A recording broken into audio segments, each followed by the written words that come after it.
So, welcome to the Orgasmic Lifestyle podcast, Dr. Cheryl Fraser. It's a real pleasure to have you here. For those who are not familiar with your work, would you like to tell us what you do?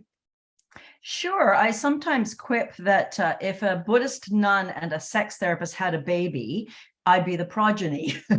Now, first of all, that would be very naughty of the Buddhist nun. But in terms of my academic background, I'm a clinical psychologist and a sex therapist, but I've also been on a lifelong search. It sounds like, as you have been, for the Ah, deeper meaning of, being abundantly thriving in our life, which of course is an impossible goal if we want it all the time.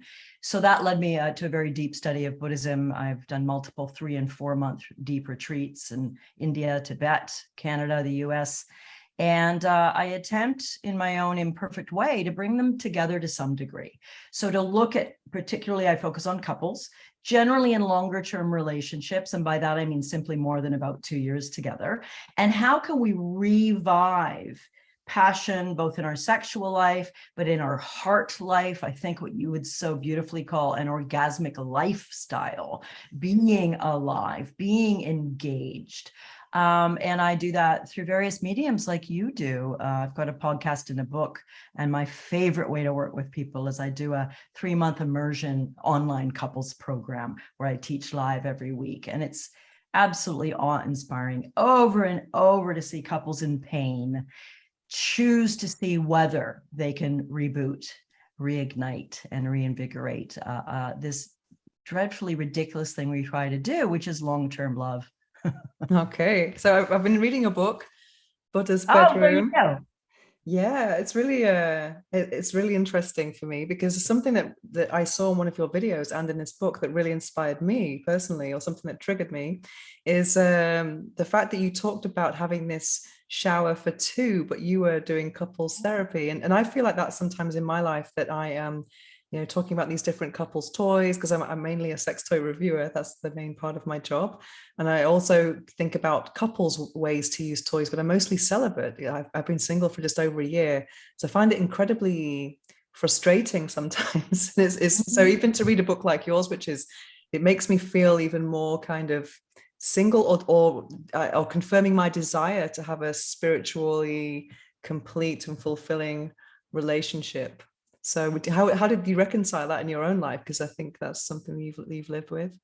I really like that you've asked that question because, of course, both of us being in the field we're in, I think there's a tremendous amount of projection that we've got the perfect relationship. Well, let's smash that all together. I'm in a terrific relationship now, but it's hella far from perfect, and we've got to do all the things. So what you're referring to there is a period for almost 10 years for most of my 40s where I was single, mostly by choice. And I made a very conscious decision to not seek a love partner, a sexual partner for a lot of that time. And to be perfectly frank, I talk about it in the very introduction to the book there.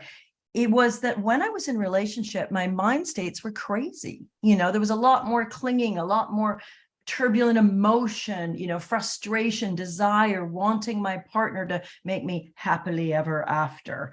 I did air quotes if you're not watching this on video.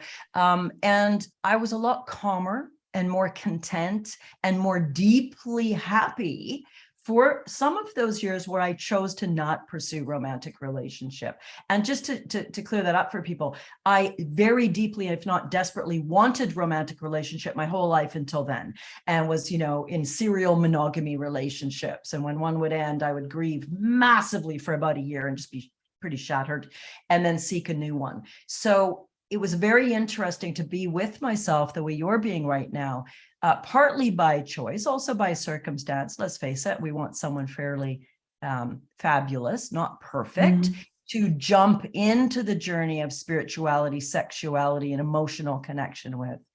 And I did reconcile it, damn it, until I was asked to write an article. I write columns as well, as you probably do, for a magazine. And this was about 8-9 years ago. An editor asked me to write an article on online dating. And I'd been out of the online dating scene myself for about 5 years. So I was out of date on what the kind of funky new good apps and good, meet and greet dating sites were. I'll shorten the story. Because of that, I needed to do some research on some of the dating apps I wasn't familiar with. And so I jumped on, I wanted to do a quick search on, it was an article more geared towards the heterosexual population, although I, of course, like you, work with anyone. And so I looked for men in my age group, plus or minus 5 years old, to get a sense of the different dating sites, kind of what quality of mates were on there. Was it a hookup site? Was it more of a long-term love site? And there was one I went on and it said, you can't search unless you join for free. So I'm like, whatever, I'm doing research, threw up a single photo, quickly wrote a profile, but like you, I'm a writer. So it was a pretty, I guess, fun profile. Did a quick search, thought, okay, this is the quality, this is the tone of this site. I now can refer to it in my article, went to bed, got up to cancel my free subscription. And there were 6 emails from 6 different guys. And I was almost slightly jaded at that point, which is not something I love to admit. Jaded isn't usually my brand. But when I read these inquiries, I thought, crikey, I would go on a date with 4 of these 6 guys. And then it's like the little devil angel voices came up and said, well, if nothing else, you'll get some good research. And the other voice said, what if? What if? Would it kill you to go on some dates? On the doubt voice, infinitesimally small chance you'll meet someone special. And now I'm married to him. Oh, that's amazing. So that's how it happens. Because I've been in doubt. No, I haven't actually been on any of these apps. I've been on dating websites years ago, because I used to be quite well known locally and spotted in the street and stuff, because I used to work on local radio.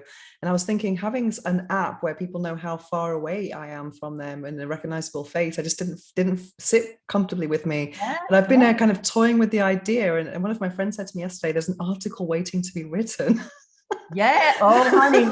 And here I am with a very cheerful caution. Watch out. You might end up marrying one of them.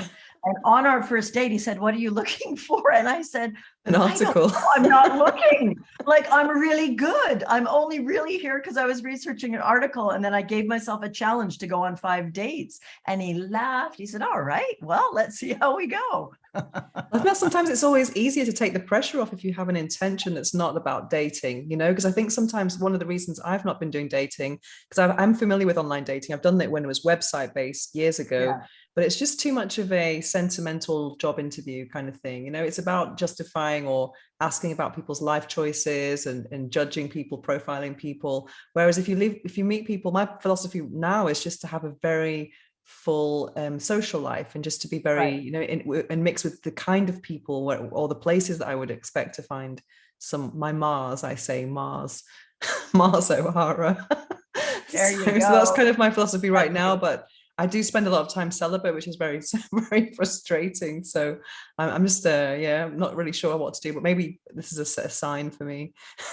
Let's take it as that. I mean, it's a bit ironic, isn't it? That 2 sex experts that are, not entirely troll-like, at times in our life were single, partly by circumstance and partly by choice.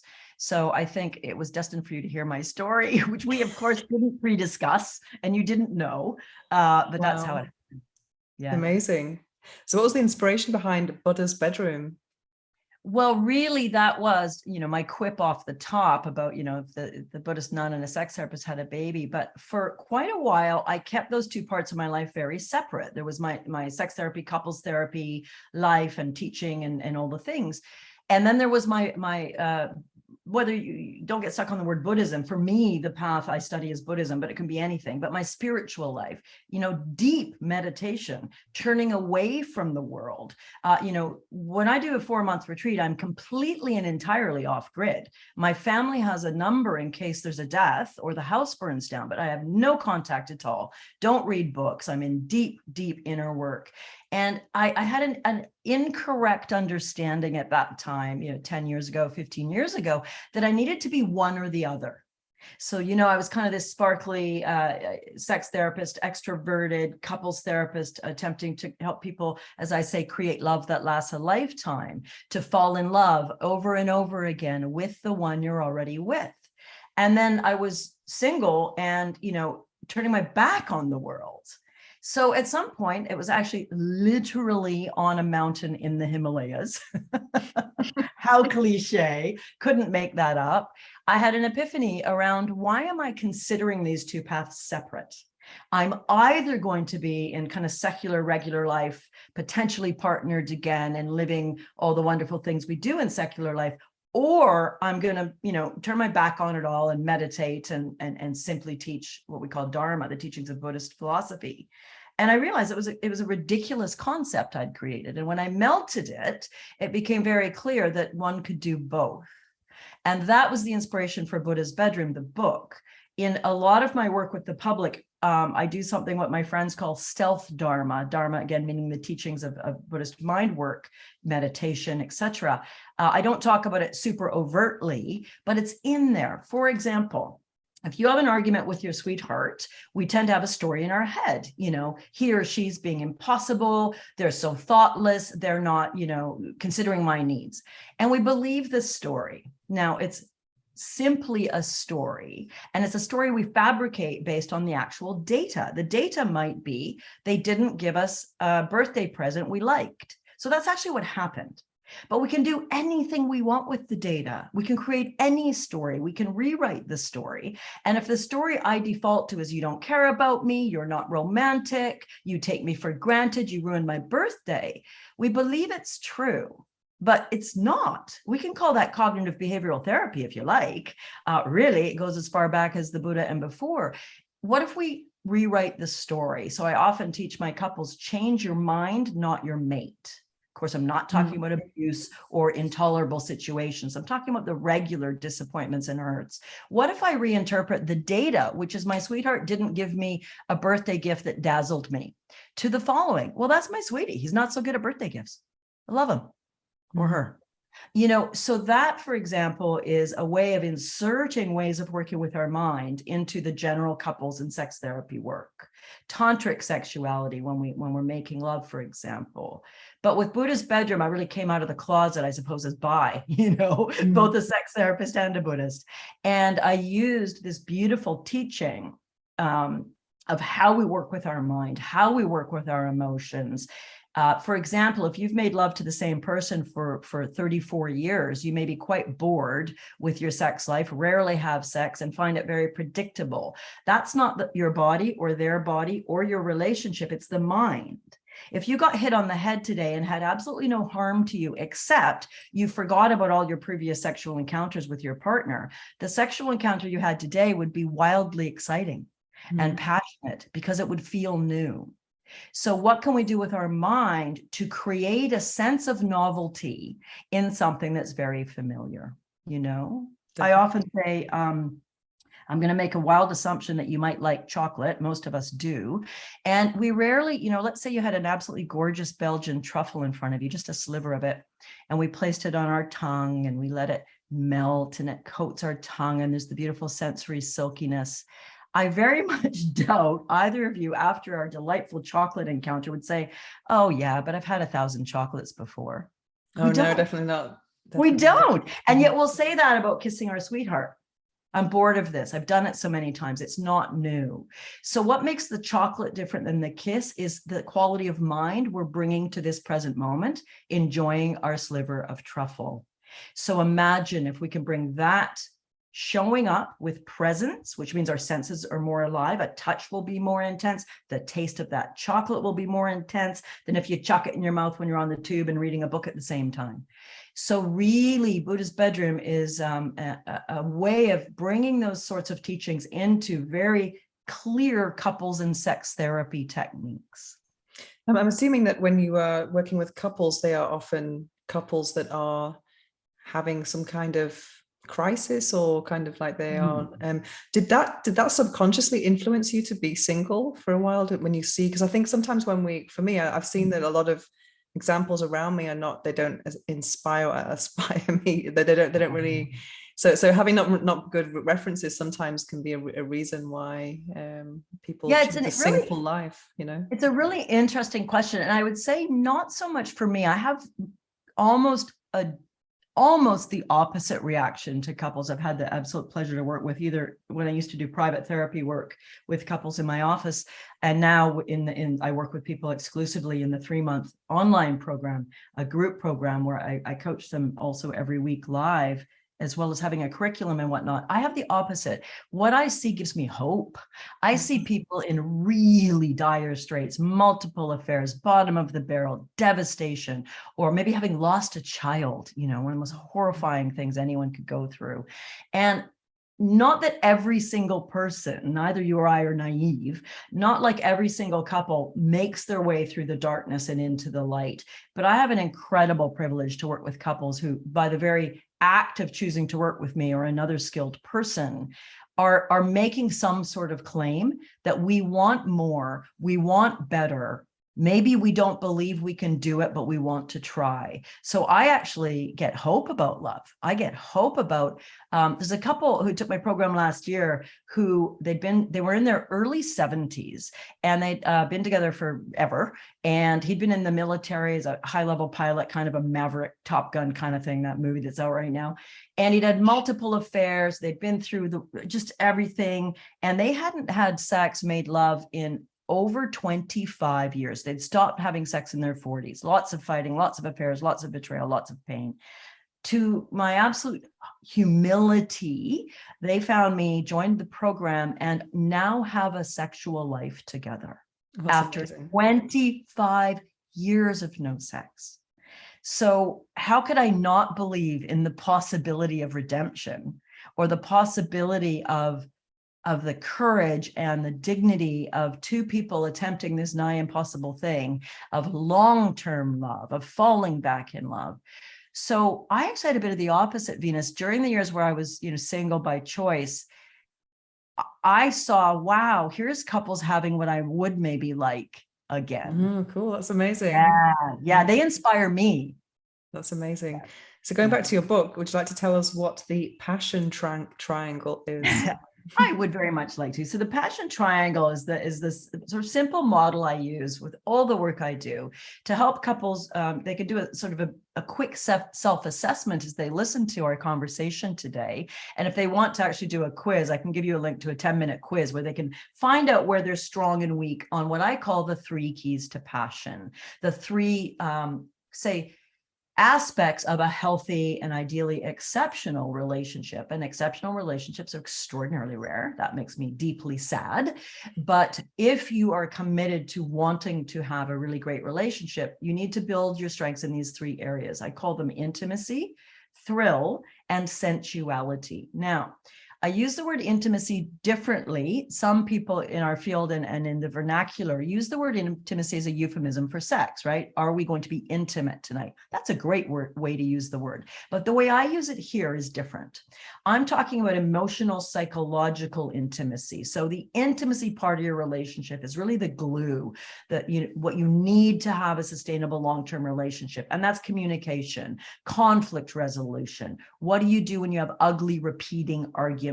Learning some really good skills on time-outing the destructive arguments, ways to come together and have productive, albeit painful and emotional, conversations about the really tough stuff that is happening, instead of ignoring it, sweeping it under the rug where it grows into a monster. It's also the sweetness of what some people call relationship friendship, where you really, really bloody like your partner.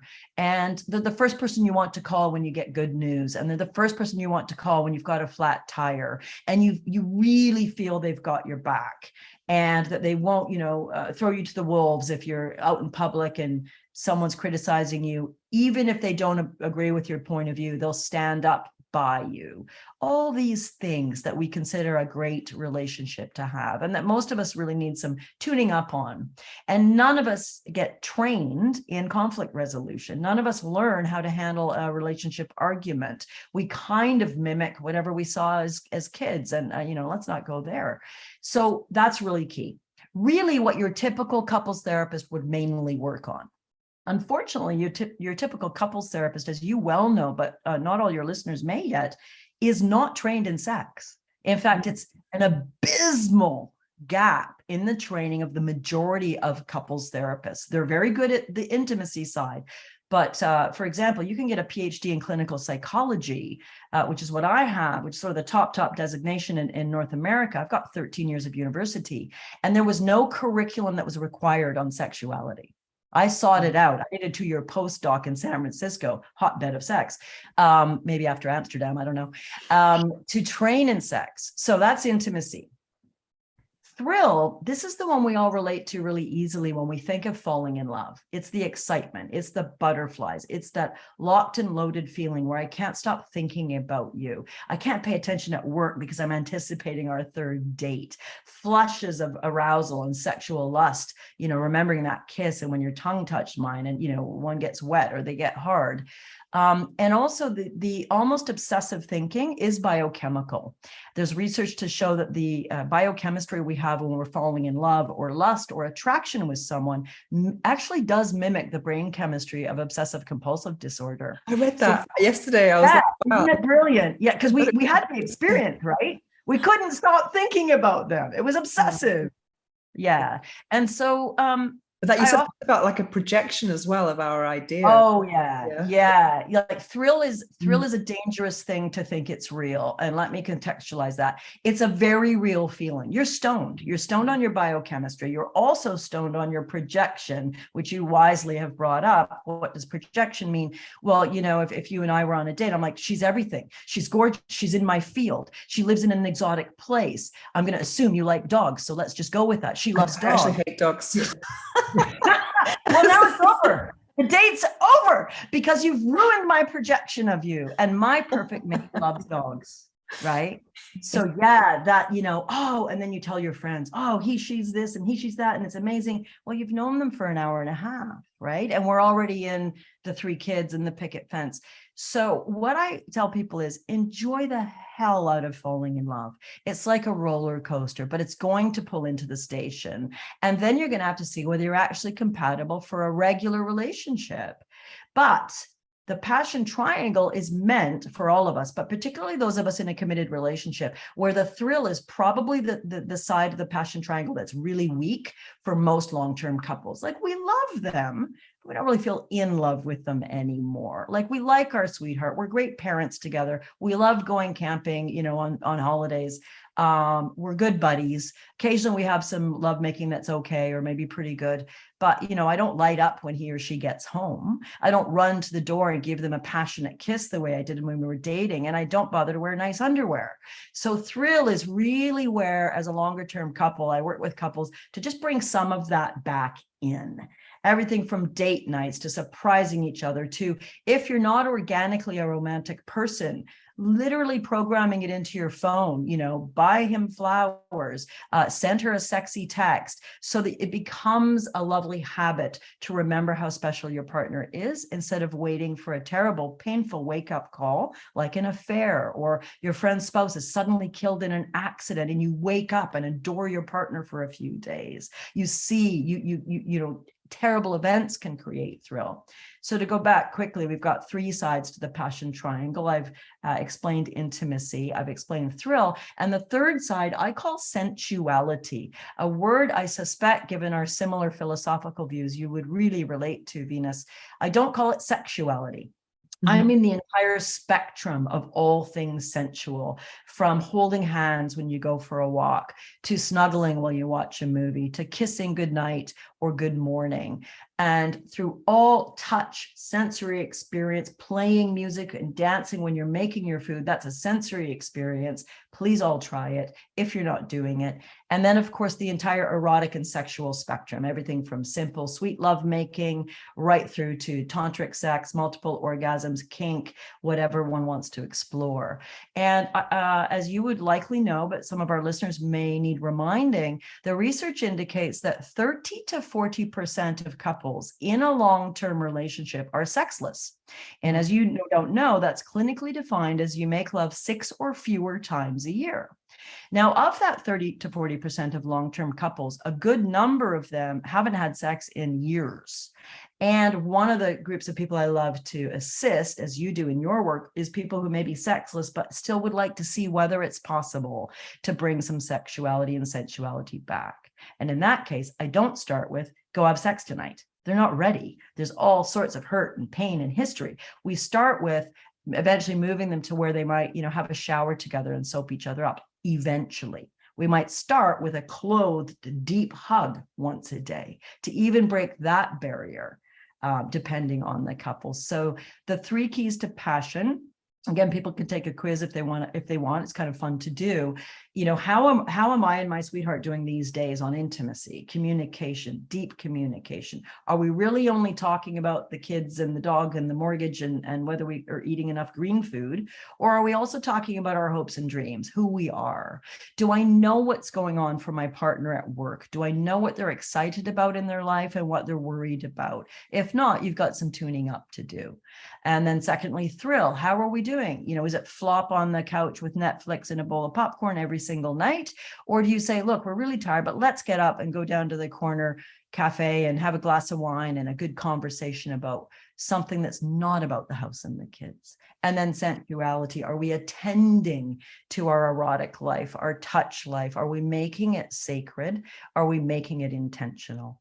Do you ever kind of compare the assessment of the couples? Because I guess that people have different perspectives on how much intimacy is enough. And you're quite right. Someone might say, you know, we're great in intimacy. We talk, I'm really close to my partner. And the other one might say, I feel super lonely and he or she doesn't actually know my inner deepness. We only talk about trivial stuff.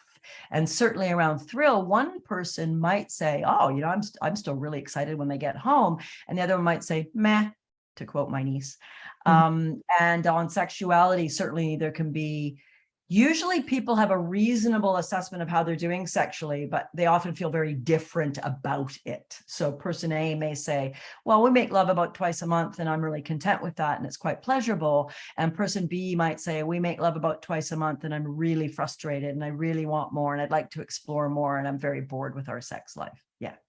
I remember I was working with a guy years ago who was probably mid-50s and he was really excited about his second son leaving to go to university, so he'd have the empty nest to be able to explore with his wife. And I thought, isn't that incredible, you know, to have that passion again after beautiful, you know, looking forward to the kids leaving Woo! the house. We can make noise again without scandalizing our children.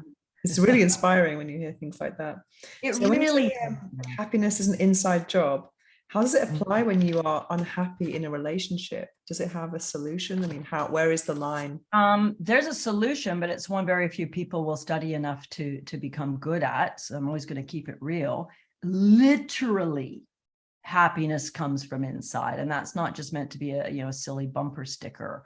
We'll go back to the example I made up earlier in our conversation of, your partner birthdays are very important to you. They're how you feel important. Maybe you grew up in a family where your birthday was ignored and you've really explained to your sweetie, it really means a ton to me if you make a fuss. It really makes me feel loved and special and safe.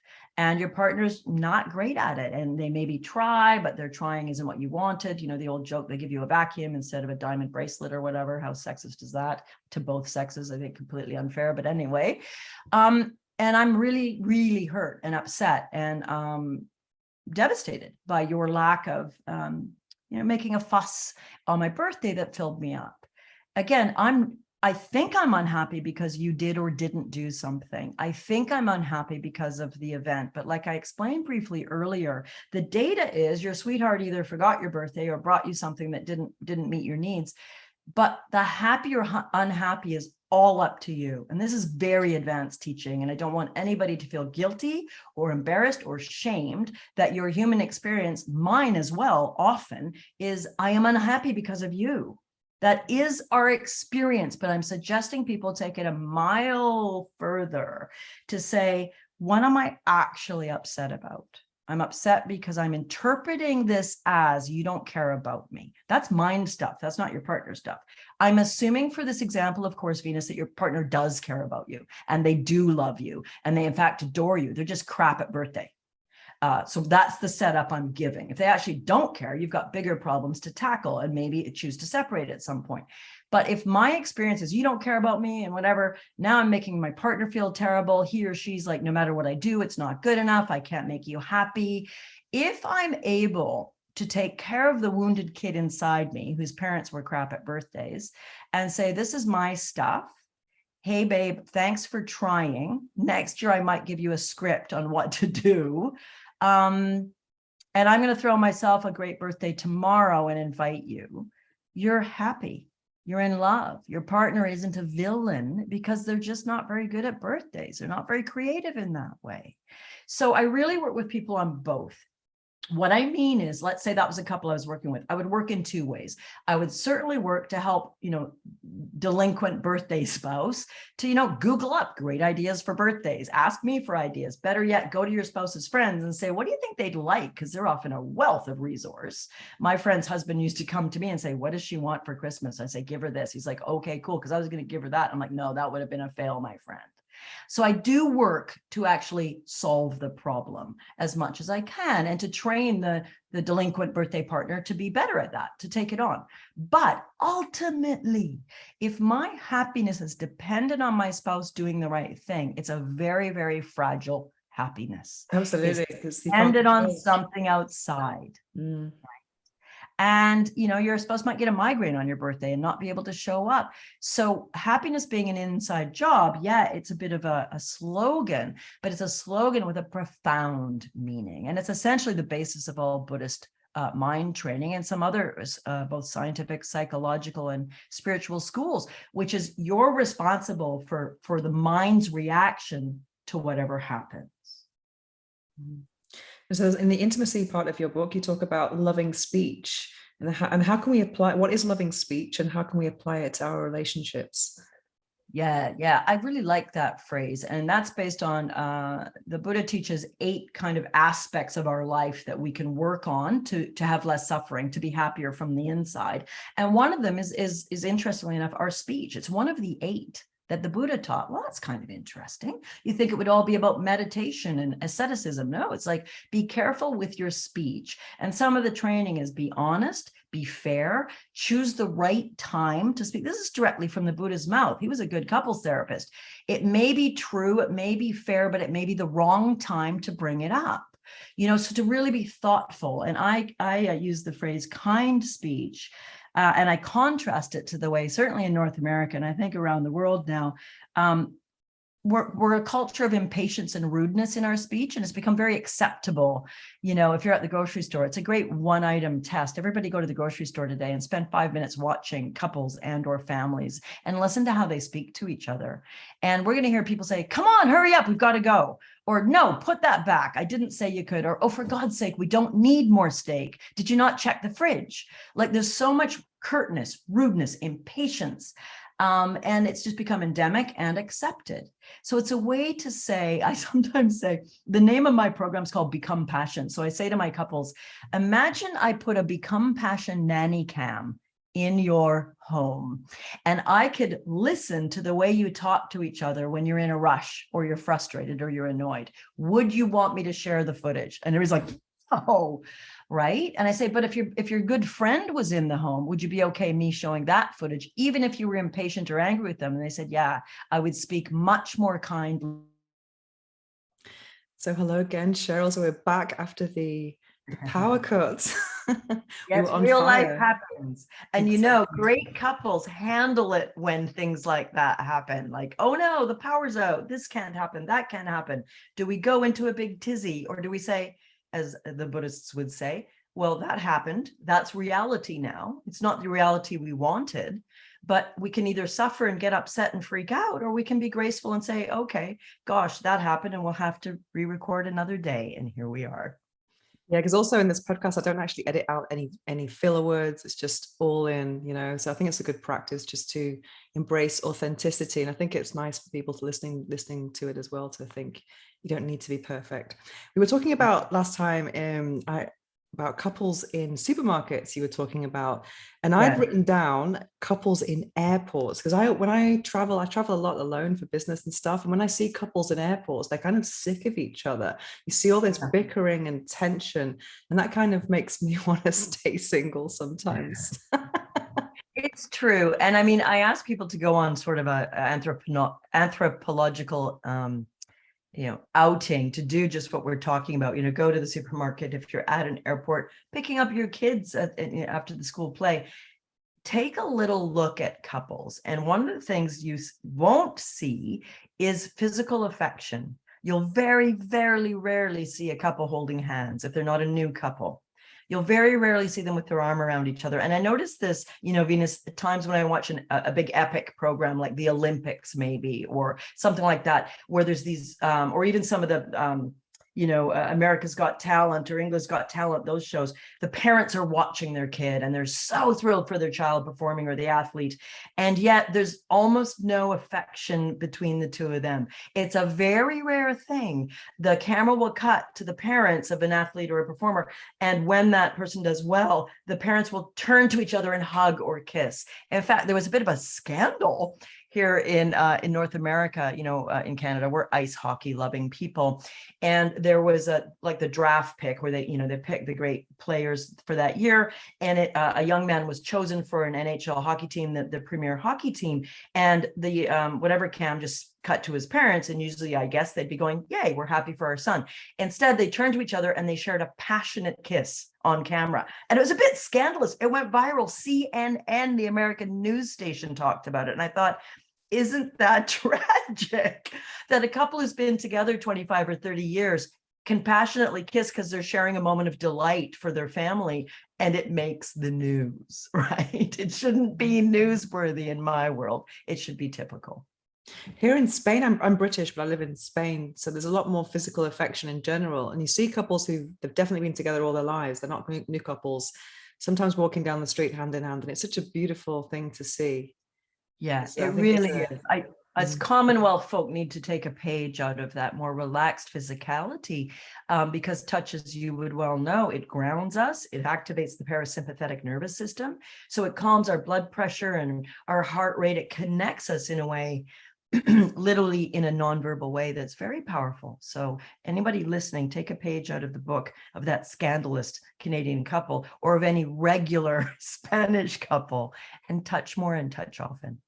Definitely, touch is just so important. So what about the sensuality, which is a third part of the triangle? Let's talk about that for a bit before. I've written down here conscious climax, but I think there's a lot to cover before we get to that. Yeah, it's not really a beginner move, is it? Yeah. So just to review for folks, I teach, the way I choose to teach couples is based on a 3-part, what I call the passion triangle, 3 parts to a great relationship. We talked in depth about what I call intimacy, which is communication, conflict resolution, trust, support, cheerleading each other, handling the tough stuff. Then we were talking about thrill, which we've talked beautifully about just now, with one aspect of thrill being, still wanting to cuddle and touch and maybe share a passionate kiss when your child gets their life dream come true in front of you.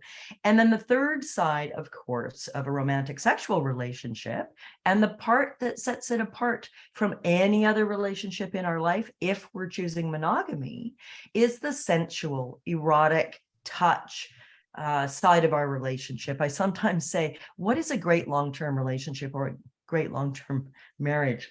Excuse me.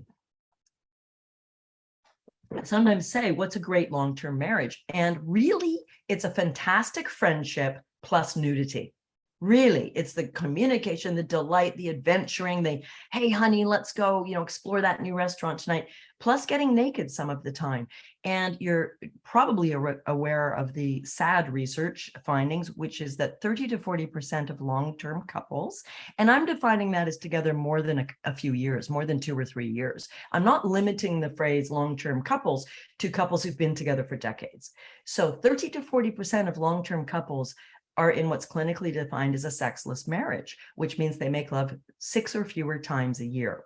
In that 30 to 40%, probably about 20% or more haven't made love in months or many years. So this is what happens when we don't attend to the sensuality side of our relationship, when we don't make the erotic important. Now, before we dive into the sexual erotic side more fully, I want to contextualize this and say I use the word sensuality very deliberately because I'm not just talking about sexuality. I am talking about holding hands, about stroking your partner's hair when you're having a conversation or to soothe them if they're distressed. I'm talking about giving each other a foot rub or a shoulder rub while you watch a movie, just to exchange touch pleasure in a kind, they're non-sexual if we're delineating, I don't think we should, way.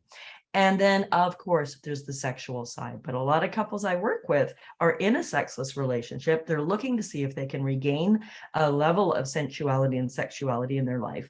And I rarely start them with any sex exercises, especially if they haven't made love, as you'd well know, for 6, 7, 8, 10 years. I don't say, well, we'll go have sex tonight and then we'll talk about it. On a very rare occasion, I might for a specific set of circumstances, but more normally, I'll have them define for themselves what kind of touch or contact they are comfortable with. Sexless couples generally fall into two groups. One also doesn't cuddle or hug or hold hands, and the other has a lot of physical kind of puppy dog affection, lovely affection, cuddling, hugging, snuggling, but they aren't sexual. So I start where they are and help them learn to bring sensuality in, starting where they're comfortable. And then, as I say, I want to move you well out of your comfort zone bit by bit, but within your safety zone. So for some of them, having, if they're a hetero couple, vaginal intercourse may be so far down the road that we may eventually get to naked cuddling, naked stroking, even bringing each other to orgasm with a sex toy or our fingers in a stepwise manner.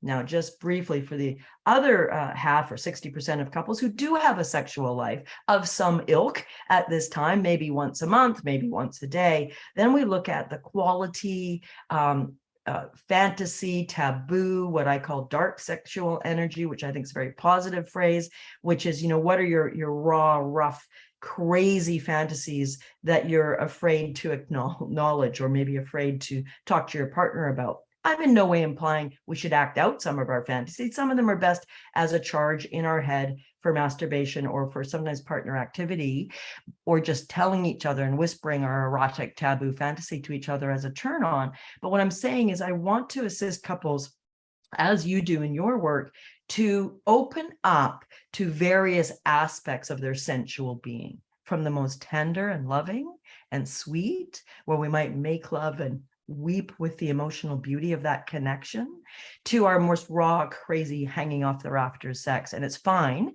if your raw, crazy, hanging off the rafters sex is you do one position other than missionary now and then. I'm not being facetious. We each define what's wild for us. In your experience of the couples you deal with, is there always a case of one partner wanting it more than the other, or can it sometimes be a mutual thing, this disconnection of sensuality and sexuality?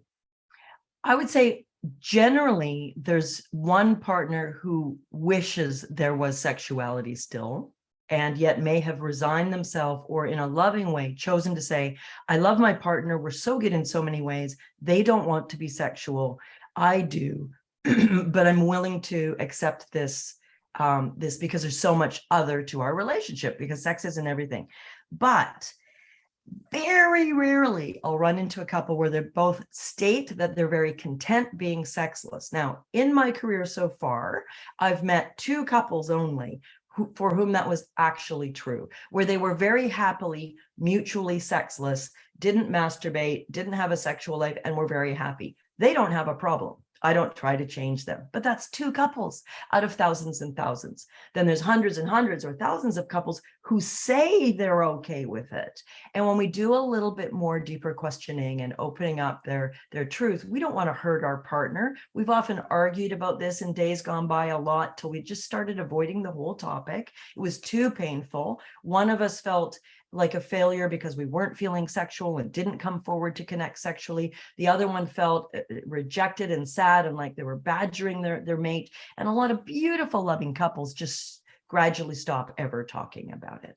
So I would say overall, almost every couple, at least one of them, and if we can move through some of the blocks and the stories and maybe the trauma and the fear and the cultural upbringing and all the stuff that you so well know affects our sexuality and our sexual expression, usually I can find in there, even for the very reluctant partner that says, I'd be happy to never have any sex of any kind ever again, I'm good, that there is a desire. There is a longing, but there's a belief I can't enjoy that, or it won't happen for me. And if so, we would start there with maybe some very gentle self-exploration in their mind and their heart about what sexuality might mean for them, well before we might get to self-exploration with masturbation or sexual aids or toys, and perhaps well before we'd have them be in any dialogue verbally or in the heart or in the bed with their partner. The take-home message, I hope, there is don't give up hope. You are normal if you rarely or ever make love. You are normal if you have very little apparent sexual desire or horniness. And that these aren't diagnostically wrong, bad, or weird. What they are is interesting, interesting. And because our sexuality, our eroticism, the pleasure of stroking our pet, for those of us who like dogs or cats, tremendous research to show how calming that is. Many of us like to hug a friend, or we like it when we get a head massage when we're getting our hair cut and the stylist is giving us a head massage over the sink. We're born to enjoy touch. We only learn to avoid touch. So I'm always very skeptical when someone says, I've never liked being touched, because unless they're on a neurodiverse spectrum pretty far along it, every human baby and child and toddler enjoyed touch unless they learned it was unpleasant, scary, silly, or wrong in some way.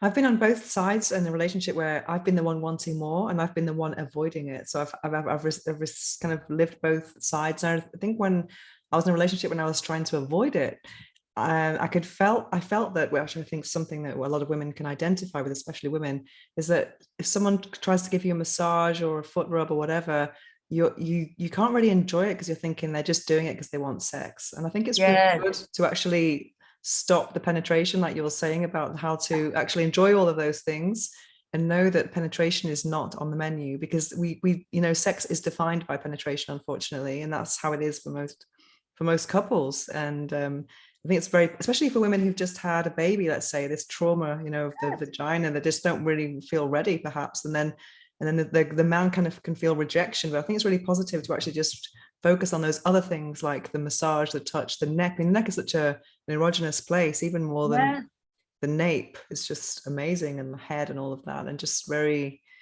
connecting on those levels. And let's give a tip right now for couples listening that are saying, well, maybe I'd be ready to engage in some more touch. But what you've just said, Venus, is just right dead on.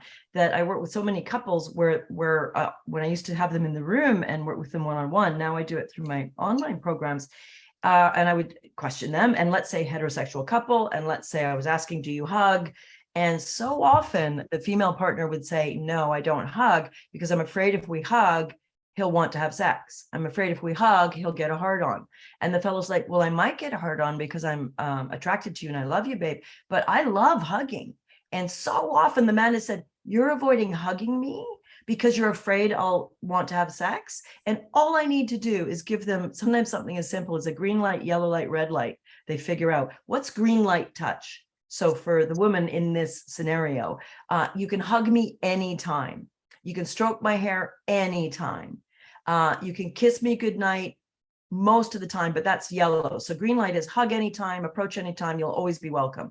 Yellow light might be kissing with tongue. Some of the times I'll want it, some of the times I won't, so maybe just check. And for a while, for a couple, red light might be, I don't want you to touch my breasts or my butt or my vulva area at this time. And that's actually very liberating, because it allows the couple to know, it allows him to know in this scenario where we're using as an example, that I can come up behind you and give you a big hug around your waist in the kitchen and it's welcome. And that's a green light activity. And he understands I won't then slide my hand up to your breast, which in the old days he used to enjoy and was very welcome. But at this phase in our relationship, that feels a bit tricky and we're not there yet. And then they can start exploring the touch that I'm calling green light. Go ahead anytime. It's such a simple exercise, and everybody listening can have that conversation with their sweetheart. Amazing. It's a great idea with the traffic light system. So what is conscious climax? That's something that really jumped out in your book before I bought it, actually. That really jumped out for me. I love the word conscious. I have a group here in Barcelona called Conscious Connections. So I'm really, it's a kind of spirituality group. I'm trying to find my Mars there, but I created it Well, you for never a bigger, know. You never bigger know. community. Yes. Well, I haven't yet had the pleasure of visiting Spain, Greece, and Italy. Yes, Spain's on my list. So maybe one day I'll be able to attend your group and I'll scope out a Mars for you. Conscious climax. Yes, so interesting. I want everybody listening to self-diagnose what I'm about to talk about. And here it is. When you are having sex with your partner and you reach orgasm, neither Venus or I are assuming you do, male or female, gay, straight. So we're not assuming it's part of the deal. Let's just say that as, skilled sexual educators here. But if you do reach climax, typical climax orgasm, female or male body, while making love with your partner, while engaged in sex with your partner, whether that's penetration at that point or mouths or fingers or toys or whatever it is, where is your mind leading up to the few seconds before you come and while you're climaxing? Are you consciously there in the moment, fully experiencing these waves of pleasure, fully experiencing the touch, even gasp, opening your eyes if you are making love face to face, and looking into your partner's eyes at the point of climax? Now, we've probably excluded 95% of people listening, even those that said, yeah, I'm fairly present. I'm pretty much focused on what's happening in the body and the touch. Those ones, I almost guarantee, don't open their eyes and look in each other's eyes. Quick caveat. I'm not suggesting we do this all the time. I'm suggesting it's a very interesting thing to think about and to explore. The majority of couples, according to research, and research, in any of these fields, we get certain people that respond and we get a glimpse into a cohort of people's answers. It doesn't necessarily represent everyone by any means, but it is fairly apparent that the majority of us utilize a fantasy to help us come. So we're making love with John or Jane, and we're with John or Jane, and yet we might be thinking about someone else or our go-to fantasy that we often use when we masturbate, or certain things that turn us on and help us get there, quote unquote, helps us achieve the peak of the climax orgasm and be, sort of over the peak into the orgasmic spasms themselves. So think about that. There's nothing wrong with it. It's not immoral or bad or cheating or anything like that, at least in my view. But what it is like being at a fantastic, beautiful music concert and remembering another concert at the same time, and humming that tune quietly in your head at the same time. We're not having the full experience of the sensorium and of the connection and of being immersed in what's actually happening. Now, to be really clear, I'm not telling everybody stop fantasizing to help you come. I'm not suggesting you don't utilize various beautiful erotic mind and body tricks to enhance your pleasure. Fine. But what would it be to explore conscious orgasm, where I'm as present and mindful as I'm able to be with this touch, with how the flick of the tongue feels on my clitoris, the tip of my penis, etc. Really being here now, breathing in the scent of the musk or our body mingling, feeling the sheets. And this isn't, this isn't some esoteric woohoo. This is a full experience, and people have had it. Maybe not in sex, hopefully in sex on occasion, but where you're really, really deeply immersed in the concert, in the film, in the conversation, in the, what do they call it? Michelin-starred restaurant meal. If we were all sent to a Michelin-starred restaurant tomorrow night, how many of us would stop and really roll that flavor on our tongue and have a spirited conversation trying to figure out what that flavor was, that spice, that nuance I sort of recognize, but I can't quite place it? Or would we go, oh, wow, this is really good, and then talk about other stuff? Again, not saying that's bad, but if you're going to pay bajillions of dollars for a Michelin-starred meal or a beautiful shepherd's pie your grandmother made, which is your favorite thing, what about experiencing it? So here's a starter kit for conscious orgasm. Now and then, start with, you don't have to open your eyes. That's like a rock star level, because opening eyes often puts people off their game and they're unable to reach orgasm then, and they feel rather frustrated or disappointed. But for now, what if you tend to, the way a lot of lovers do, not everybody, go to an image or a hot idea or a hot fantasy to help you achieve climax orgasm? What if you, one time in 5, didn't do that, and instead you brought your mind into a mindfulness practice. You really focused on body sensation, touch on touch, maybe your hand on their back or their buttock, and the touch of your palm on their muscles, and even just played with it for a moment or two to experience being conscious in the lovemaking. Then if it's, kind of throwing you off your game, which it probably will in the beginning, because it's a new way of working with our body and mind sensations during sexuality. This applies to masturbation as well, as partner sex. But then explore, because here's the thing, Cheryl, why would I explore that? Because when you really taste the chocolate we talked about earlier, when you really taste that meal, when you really sit back and really experience that concert, it's richer, it's more alive, it's more sensorially electric. Wouldn't you want that in your lovemaking and in your orgasm experience, at least now and then, to have a more full experience? Again, a reminder, this isn't beginner stuff. Anyone can try it, but don't be discouraged if you attempt to be a little more conscious when you are reaching orgasm, and it actually stops the process and you kind of missed your sweet spot and aren't able to come. That's all right. You're not broken. It's just that you're so used to doing it a certain way, many of us lovers, and reaching our orgasm in a certain way, that when we change it, it's a little, it's a change, but it's well worth practicing, because then you can have a type of orgasm that is much more physically satisfying, joyful, and pleasurable, but also more emotionally connected in a way that can be very powerful and very special, and also a really nice way to spice up or enhance or enliven a long-term sexual relationship with someone you love, but where it's got very predictable and rather dull. For me, I must say, I feel very fortunate because I've been living conscious orgasms then for most of my life, because the first guy I ever had sex with, I was so in love with. He was like, he was the best looking guy in uni, or I thought, at the time.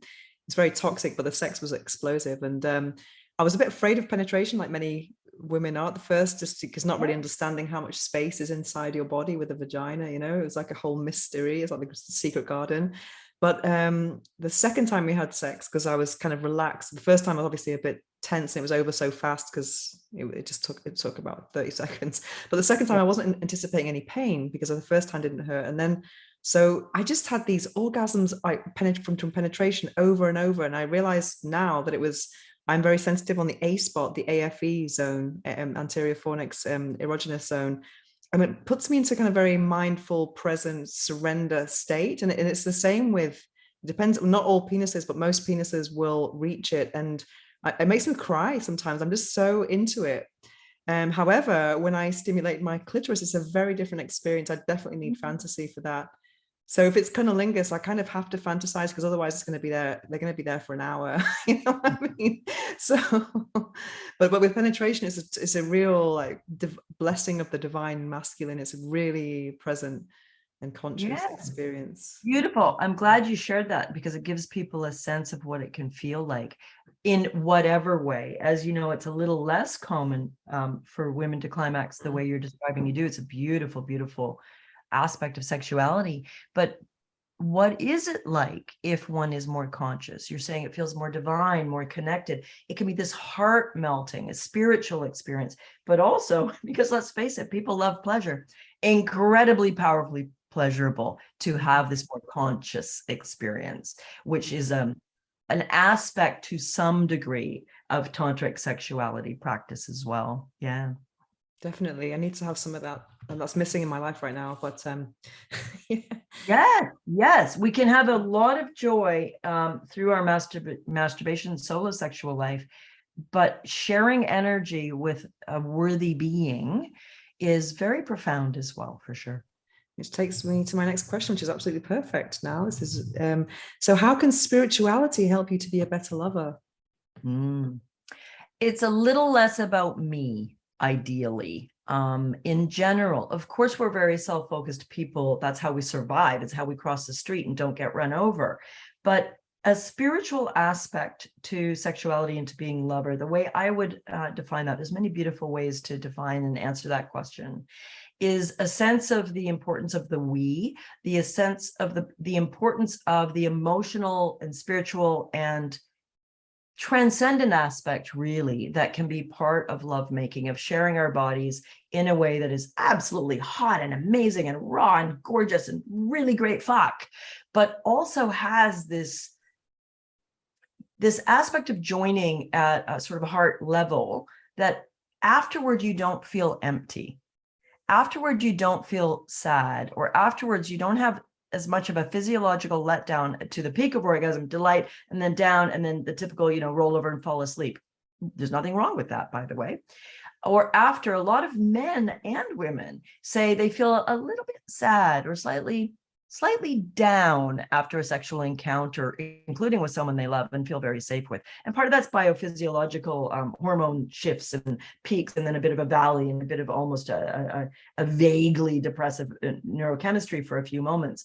But if you've opened your heart and had also a connection at the heart level of joy and just honoring and feeling delighted that you're pleasing your partner, and isn't it magnificent that we're alive in this moment, it tends to leave ideally each partner feeling really connected and really safe and really lovely after, as well as beautifully sexually satiated.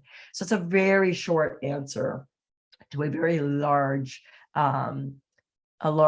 topic of what is it to be spiritual? How do each of us define that? How do we experience that? And if we take it even to a very secular place, you may have a lovely definition to add here, but it would be being open to more than just this body, this mind, this ego, that body, that mind, that ego, but that there is something more, not necessarily God or mind or universe, if any of those concepts work for any of us, beautiful, but just that when we get out of our own way and we realize our story and our experience is simply our story and our experience, we can co-create something that's bigger than both of us while we make a cup of tea or while we make love. Beautiful. So what are you working on at the moment? What projects do you have at the moment? Oh, what a cool question. I'm right now, we're recording this in October of 2022. Right now, I'm immersed in something I do once a year, which is I'm offering my 12-week couples immersion program. So for the next 3 weeks, I'm teaching a lot of free workshops. In fact, I think this comes out on the day I start those free workshops, so people can look in the show notes and choose one if they like. I'm teaching 4 over the next 5 or 6 days after this comes out, where I teach the passion triangle in more depth. And I do some polls and get the audience engaged. It's not on video. I'm the only one on video. People don't necessarily want to show up on video with strangers and talk about their penis. Oh yeah, absolutely. Or their ugly arguments that get verbally abusive. And then I'll be starting with a group of couples November 4th, and I'll take them through a 3-month immersion program where I teach live every week. And there's a whole curriculum where we really help people work through their own passion triangle, work on most of the topics we've talked about here. But when I've finished this next 3 weeks of offering the program, enrolling couples, and I begin teaching it, then my schedule frees up. I'm teaching, them every week. And then my next steps are, I'm going to actually do an audio recording of Buddha's Bedroom, my book. I own the audio rights to it. I had a smart agent when I negotiated with my publisher, and I'm going to record it in audio form. So to release the book, because I've had a lot of people say, gosh, do you have an audiobook? And then continuing to help couples as much as I can, mainly through the program. I send out free weekly video love bites. I've got my own podcast, Sex, Love, and Elephants. I love, like you, to give a tremendous amount of valuable information for free to everybody. And then once a year, I get this incredible opportunity to take a group of couples through a deep immersion with me. So it's about helping awaken the planet one couple at a time. That's a beautiful way to I used to say I want to change the world one orgasm at a time. So that's kind of perfect. Duo tagline. Yeah, that's amazing. Beautiful. A couple of quick questions. What is the book that changed your life? Oh my! Could be several books. I just want to get books on my reading list because I'm a bookworm. Really, it would be novels when I was young. I was an avid reader as a kid, and a lonely kid, a bullied kid. It was me, my pony against the world. So actually, some of my earlier books, a bit grown-worthy in terms of great literature, were the Enid Blyton books out of England. Wow. All these young English kids racing around getting into trouble. And the Pulliam Thompson pony books, where I'm dating myself here. But then a book I really remember from adolescence it's a book by one of my favorite novelists, John Irving, and it's his book, A Prayer for Owen Meany. They made it into a movie, but the book is really deep and beautiful. And to me, it's just about meaning in life and sacrifice and loss and who we are when loss defines us. And then in terms of my spiritual path, I don't remember the first sort of Western style explanation of Buddhism I ever came across, but I do like the author Sylvia Boorstein. She's lovely. She's got a book, Don't Just Do Something, Sit There, which is a lovely book on meditation and Dharma.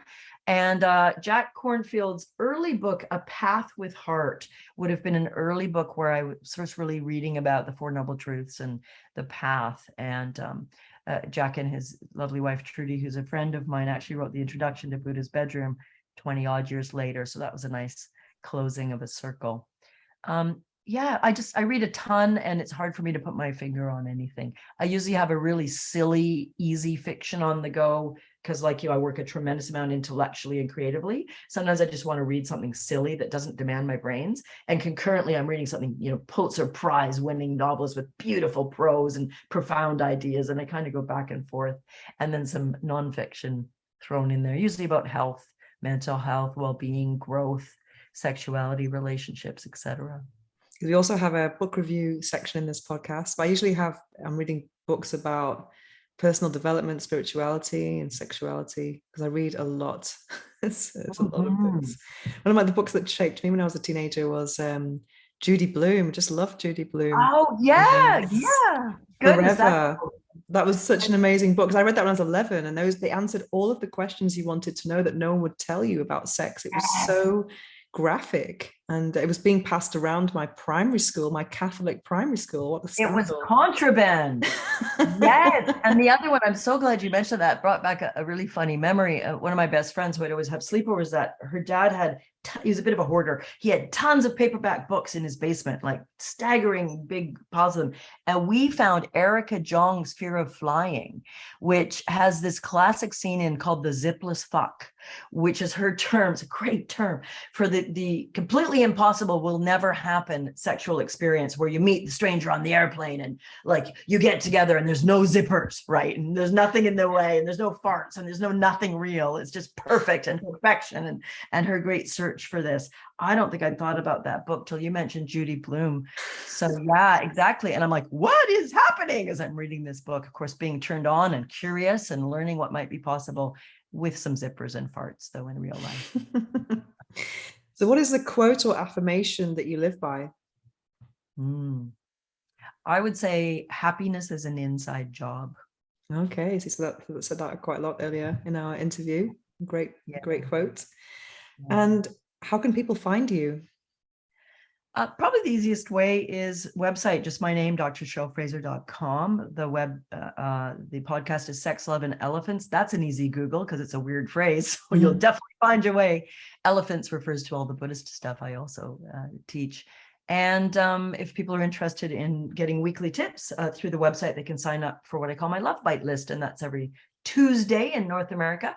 I send out, it's either about a 5-6 minute video where I cover a topic, sexless marriage, toxic arguing, are we doomed if we fight all the time, whatever it is, and or a podcast episode covering a couple's tips. So science-based tips and techniques for people to get that reminder weekly. My relationship matters, and much like a garden, if I don't tend to it, it's going to have more weeds than flowers and fruit and vegetables.